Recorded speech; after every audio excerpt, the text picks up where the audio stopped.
其實咧，每個產品都有佢產品背後嘅故事啦。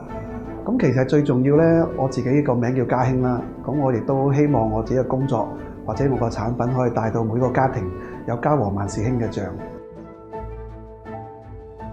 傳統嘅月餅就月亮嘅月啦，我哋而家用咧就係喜悅嘅月，而農曆8月咧喺我哋五行上咧就係屬金，而喺易經嘅卦象咧就係對卦，而對卦咧就有順悅、喜悅、分享、樂也融融嘅卦象。咁我所以顧名思義，直接就將月亮個月咧改咗做喜悅嘅月，希望呢種月嘅象咧帶來我哋每個人嘅溫馨。開運月餅咧係唔係一個普通嘅月餅，係一個開運嘅工具，裏邊咧都有一個開運錦囊。當你隨機咁樣去攞到個開運月餅，打開個錦囊，個錦囊係屬於你自己嘅。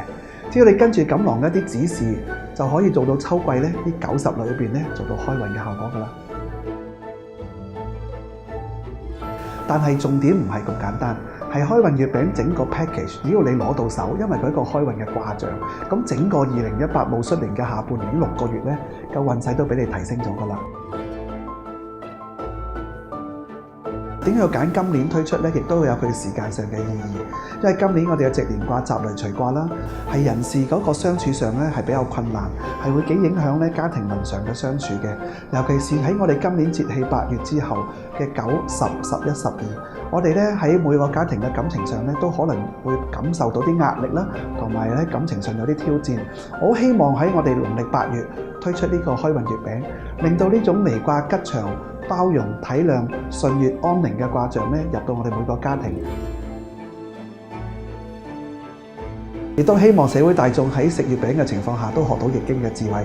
因為喺易經嘅智慧下咧，最擅長係咩？就將平凡變成不平凡，加咗少少嘅條件，一啲特定嘅時間或者特別嘅使用方法。